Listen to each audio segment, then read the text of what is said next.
Boa noite, eu me chamo João Pedro Strider, sou acadêmico de medicina do quinto período e vou fazer uma breve apresentação sobre insulinas de ação intermediária. Bom, para início de raciocínio é importante a gente ter em mente alguns conceitos. Esses conceitos são unidade de insulina e o conceito basal e bolos. No que tange a unidade de insulina, ela é identificada como o 100, o que significa que existem 100 unidades de insulina por mililitro de líquido naquele frasco. Então, o paciente ele deve sempre respeitar o número de unidades que é prescrito pelo médico. O auxílio do especialista é fundamental para determinar essa dosagem apropriada.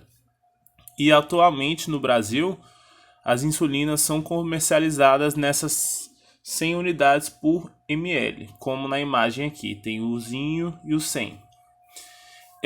E o conceito basal e bolos. Bom, o pâncreas ele secreta insulina de duas maneiras, basal e bolos. Como basal, entende-se uma secreção constante de insulina que permanece em níveis baixos no sangue o tempo todo e é produzida em formas de gotas contínuas, assim mantendo a liberação de glicose para as células do organismo, enquanto o termo bolos se refere a quantidades maiores de insulina que são liberadas na circulação sanguínea em momentos de maior necessidade, como por exemplo em refeições ou quando há o aumento de açúcar no sangue. Beleza.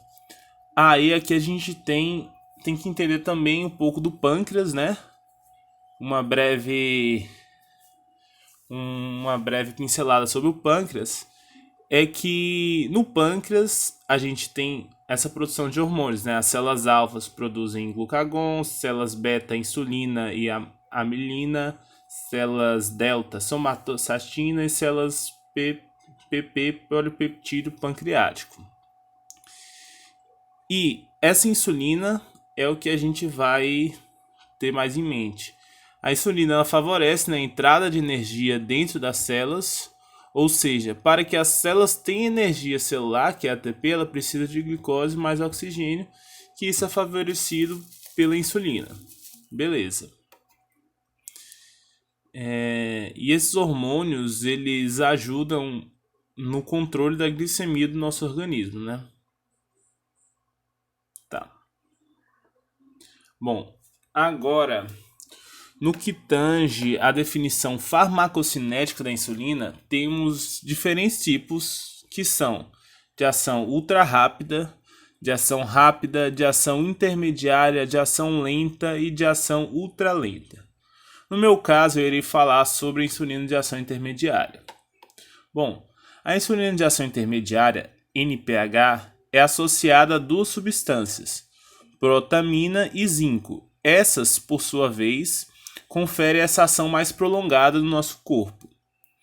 Ela é a insulina mais usual e é aquela que garante o controle da glicose entre as refeições, que a maioria das pessoas usam e dependendo do tipo que é classificada a diabetes dessa pessoa, ela pode chegar a usá-la 2 vezes ao dia, por exemplo, em associação com insulina regular, que é a insulina de ação rápida, que é utilizada um pouco antes das refeições, no esquema basal bolos.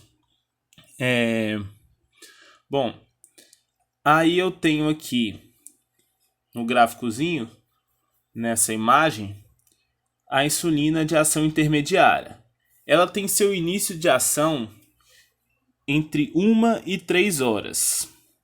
O seu pico de ação, que é onde a insulina atinge o ponto máximo no que diz respeito à redução da glicemia, ela é atingida entre 5 e 8 horas. E a duração máxima, é claro que isso em declive, até 18 horas. Bom, então, como médico e como profissional de saúde, o que eu preciso saber? A maioria dos pacientes, eles fazem essa autoaplicação dessa insulina NPH. E ela tem o quê? Um pico de 5 a 8 horas. Vamos entender aqui se essa pessoa ela já recebe essa insulina, é porque ela já tem uma programação alimentar para ter essa dosagem.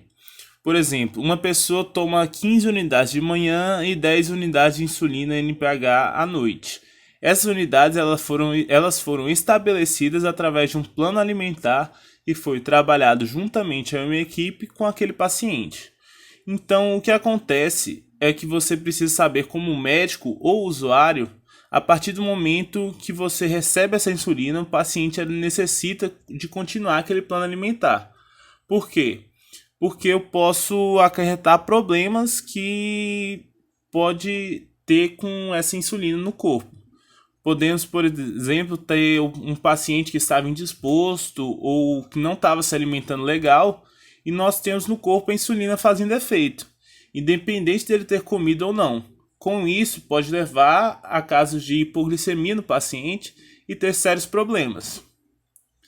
E dando uma pincelada sobre vias de administração, a via mais usual é a via subcutânea, porque ela demora um pouco mais para fazer o efeito, assim também evitando problemas com essa ação precoce da insulina no corpo.